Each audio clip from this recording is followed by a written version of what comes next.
आधारित पार्टी भी खतरा है समाज के लिए, संविधान के लिए, कानून और तुष्टीकरण की राजनीति करने वाले नेता भी इस देश के लिए खतरा है। 5 साल में एक बार आते हैं, चुनाव के वक्त आते हैं, उन्हें सीमांचल याद आ जाता है।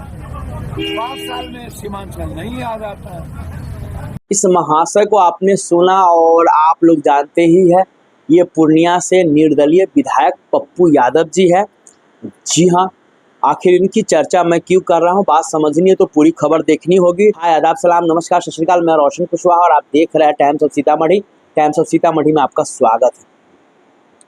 दरअसल मैं आप बात कर रहा हूँ सीमांचल की। जिस तरह से कम पप्पू यादव से ये उम्मीद नहीं लगाया जा सकता था, लेकिन कहावत है कि भैया इंसान क्या हो गया है, फिरका परस्त, मौका परस्त। जब जिसको जिससे जितना ज़रूरी काम होता है उतना लेते हैं, उसके बाद वो कौन है ये कौन है कोई मतलब नहीं होता। फाइनली पप्पू यादव से जब पूछा गया कि ओवैसी साहब भी आ रहे हैं, ओवैसी साहब भी मतलब उनके जो प्रदेश अध्यक्ष है वो गठबंधन में शामिल होने के लिए निमंत्रण दिए हैं, इस पे पप्पू यादव ने कटाक्ष किया, कहा कि वो तो 5 साल में आते हैं और एक बार आते हैं सीमांचल में, बस सीमांचल में ही आते हैं। इसी पे लोगों को ये उम्मीद नहीं था कि कम से कम पप्पू यादव को ये सब ओवैसी साहब को लेकर नहीं बोलना चाहिए। भैया सीमांचल की आवाम किसी से छुपा हुआ है कि किस पे ज़्यादा भरोसा है? सीमांचल की आवाम को सबसे ज़्यादा अगर भरोसा है तो ऑल इंडिया मजलिस इत्तेहादुल मुस्लिमीन और ओवैसी साहब पे। तभी तो आपने देखा 19 विधानसभा सीट चुनाव लड़ती है और उसके बाद 5 विधानसभा सीट जीत कर आते हैं, कांग्रेस 4 पे रह जाती है। मैं आपको बता दूं आखिर तकलीफ दिक्कत कहाँ पे है, मैं आपको ये गणित समझा रहा हूँ। एक्चुअली जब से आरजेडी महागठबंधन में शामिल होने के लिए अख्तरुल इमान साहब, आदिल हसन साहब ने प्रस्ताव रखा है, तब से ही उसमें अगर सबसे ज़्यादा कोई पार्टी विरोध कर रही है तो वो है कांग्रेस। कांग्रेस को पता नहीं क्या तकलीफ है, नहीं तकलीफ है। सबसे ज़्यादा आपने देखा ही होगा उनके प्रदेश अध्यक्ष जो कांग्रेस के हैं, राजेश राठौर उर्फ राजेश राम जी, उन्होंने कहा कि नहीं ऐसा कैसे हो सकता है। इसीलिए और कांग्रेस की बात को कौन रखता है? पप्पू यादव। इसीलिए पप्पू यादव को भी तकलीफ हो रहा है। शायद हम नहीं बोलेंगे ओवैसी साहब के बारे में तो कहीं कांग्रेस आला कमान नाराज न हो जाए, लेकिन पप्पू यादव शायद ये भूल गए हैं कि पप्पू यादव को सांसद बनाने में सबसे बड़ा अगर रोल है किसी का तो पूर्णिया के मुस्लिम भाइयों का ही रोल है, नहीं तो पप्पू यादव सांसद नहीं होते। लेकिन लोकतंत्र है, लोकतंत्र की खूबसूरती भाई कोई भी आके कोई भी चुनाव लड़ सकता है। ऐसा थोड़ी है कि आप ही सिर्फ लड़ोगे दूसरा कोई नहीं लड़ेगा। और सबसे बड़ी दिक्कत, प्रॉब्लम, समस्या कहाँ है मैं अब आपको बता रहा हूँ।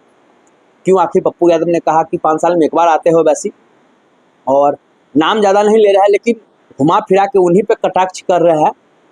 मैं आपको बता दूं कि जिस तरह से सीमांचल में 2020 के विधानसभा चुनाव हुआ, आरजेडी लड़ी, आरजेडी का क्या हाल हुआ। पूरे सीमांचल के 24 विधानसभा सीट में से आरजेडी मात्र 1 विधानसभा सीट जीते, वो भी ठाकुरगंज सौदालम के रूप में। वहीं पे कांग्रेस विधानसभा चुनाव लड़ी, कांग्रेस के मात्र 4 विधायक जीतते हैं। इसीलिए बौखलाए हुए हैं कि कहीं ना कहीं ओवैसी की पार्टी आके हमारा काम खराब कर दिया, खेल बिगाड़ दिया सीमांचल में, नहीं तो पूरा सीमांचल मेरा होता। इसीलिए कांग्रेस को ज़्यादा तकलीफ है, गुस्सा है। पप्पू यादव भी अपना बोल रहा है जो उनके मन में आ रहा है। हालांकि पप्पू यादव की बातों को कौन उतना लेता है सीरियस, वो सबको पता है। भले वो गरीबों का मसीहा है, नो डाउट काम करते हैं, लेकिन उनको भी समझना चाहिए कि ओवैसी साहब का सीमांचल में क्या ताकत है। अब नहीं समझ रहा है तो आने वाले समय में पता भी चल जाएगा। जी हाँ, लेकिन यही कारण है, आपने देखा 2020 के विधानसभा का जब सीमांचल का रिजल्ट आया तो उसमें 9 विधायक चुन कर आए भाजपा के, उसके बाद 5 विधायक चुन कर आए ऑल इंडिया मजलिस इत्तेहादुल मुस्लिमीन के, उसके बाद आए 4 विधायक कांग्रेस के, 4 विधायक जीत कर आए जेडीयू के और 1 विधायक जीत कर आए आरजेडी के।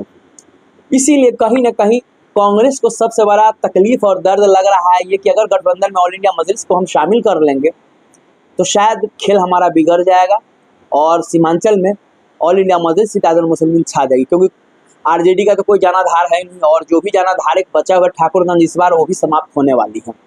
और कहीं ना कहीं जो सीमांचल का देख रेख अभी जो कर रहे हैं वो पप्पू यादव कर रहे हैं, इसीलिए ये पप्पू यादव ऐसे बोल रहे थे। हालांकि चलिए पप्पू यादव की वो बात सुनाते आधारित पार्टी भी खतरा है समाज के लिए, संविधान के लिए, कानून और तुष्टीकरण की राजनीति करने वाले नेता भी इस देश के लिए खतरा है। वो मेरे भाई हैं,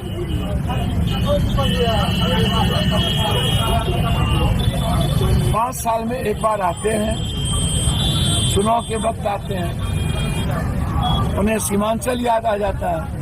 5 साल में सीमांचल नहीं याद आता है। तो इसीलिए कांग्रेस की जो विचारधारा है वो तुष्टीकरण की नहीं है, वो नफरत पैदा करने वाले लोगों और दल के विचारधारा से बिल्कुल अलग है। वह गलत